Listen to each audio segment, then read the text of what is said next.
GH is back. It's September 26 and here is your MMO news of the week. Timestamps. Let's not waste any more time.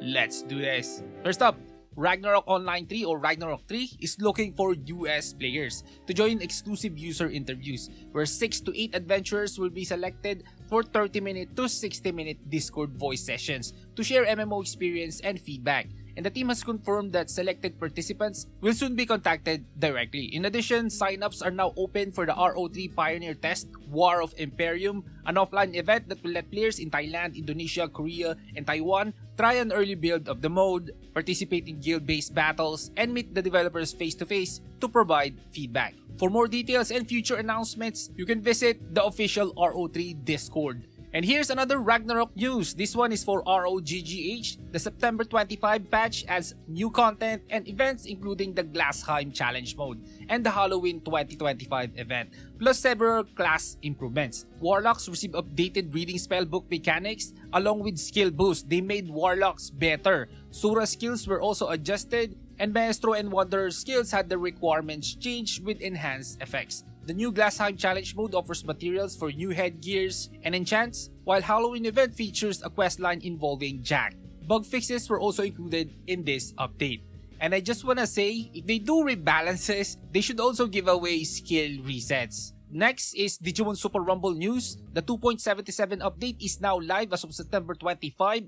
Agumon, Bond of Courage, and Lord Leomon have been added as new evolutions. I think that's the Bearmon evolution. A dice bidding system is now available for party item drops, and an option to enable or disable automatic quest movement has been introduced. The chain skill system has been revised to use good, cool, and perfect judgments. Several quest destinations and NPC tracking improvements have also been made. Finally, the Super Starmon field raid has ended and a new raid featuring Rapidmon has begun.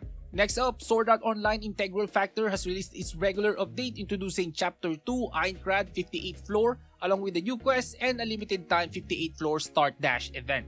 The update features a new boss, Lauda the Lancer Whale, which uses various buffs, resistances, and status ailments that players must counter with specific strategies focusing on blunt and dark elements. Players can also collect silver and gold floor coins from field and dungeon monsters to exchange for rewards such as Awakening Stars, Medals of Combat Arts, and up to 600 Arcana Gems. The event runs from September 25, 2025 until October 16, 2025. And shifting over to superhero MMO news, Ship of Heroes has officially launched after years in development. Priced at $60 with a subscription model. Yes, the game is set on a futuristic spacefaring ship and offers opportunities to form guilds, earn achievements, and explore new content. The developers noted that their focus is on sustaining the game as a niche MMORPG with steady community support rather than competing with larger titles. And they thank players for their contributions throughout development.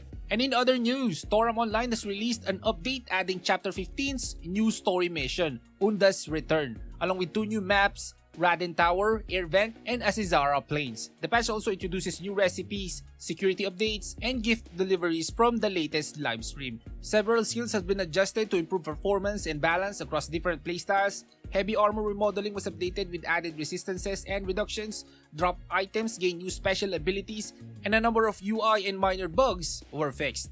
And just a reminder, we got a new MMO, Blade and Soul Heroes, has launched globally on PC, iOS, and Android with over 40 collectible characters, a dual combat system, and 16 story chapters. The Western release includes streamlined progression and cutscene skips, and the first update, Scorching Sands, arrives on September 30 with a level cap increase, a new boss, and more content. Now, Cabal Online news. And this one is by Combo Cabal. The September 25 patch introduces new dungeons including Tower of the Dead B3F Part 2, Acheron Arena, and Chaos Arena Level 6. Players can obtain entry items like Epaulet of the Dead and Key of Grudged Warrior from the NPC Peddler in Bloody Ice, with cost involving owls and specific materials. The update also came with scheduled maintenance period and compensation items, which can be claimed through the in-game mail event storage until September 27. Next news is for Star Trek Online, as the Season 34 update, Unleashed, is now live on PC and set to arrive on consoles on November 11. The update expands the Borg Multiversal War storyline and introduces the new story mission, Best Laid Plans, where players can take on high-risk extraction operation against the Aetherians. Alongside this, a new 5-player task force operation called Shattered Peace has been added, where players must defend Kaitomor HQ, against multiple enemy incursions. Next one is for DC Universe Online. The new Raging Knight update introduces the third chapter of the Green Lantern storyline, where players join the fight to defend Mogo against Necron's forces. The update includes new story missions on Mournful Mogo, a raid, an alert, and a solo mission tied to the Book of the Black, as well as solo instance in Necron's lair. Players can also access new augments, styles, gear, currency, and collectibles. The Raging Knight event runs from October 23 to October 20, 2025, with reward buyouts available until November 17. Coming up, WoW Classic has rolled out its first major Mist of Pandaria update with Landfall. This patch introduces the Brawlers Guild, allowing one-on-one battles against a variety of bosses, alongside 5 new faction-driven scenarios, and continued progression of the legendary questline tied to the Black Prince. Players can also earn Eye of the Black Prince, which grants an additional socket to shot-touched weapons. At the same time, Blizzard has begun transitioning to Mega Realms with free character transfers, though the system has faced technical issues leading to delays and error messages during the migration process. Next news, the Lord of the Rings Online's next expansion, Kingdoms of Harad, arrives later this year, raising the level cap to 160 and adding the new region of Morgala. With 4 new zones and over 400 quests, the story continues with Gandalf leading players through Harad, focusing on its people after Sauron's fall. The update also brings the game's most extensive voice acting yet, though no new class skills, and developers say a level squish is unlikely for now. Now here's news for Grand Fantasia Origin. The level cap has been raised to 95 with new areas including Sorrow Peninsula, Glazefrost Mountains, and Dreamer's Plateau. All classes can now advance to the 6th job after reaching level 90, with ultimate specialization unlocked at level 91. Level 95 orange grade weapons and armor crafting is now available, with yellow grade weapons coming on October 1. A new dungeon called Prismata has been added, and an emblem modification system is now accessible through the Artisan NPC in major cities.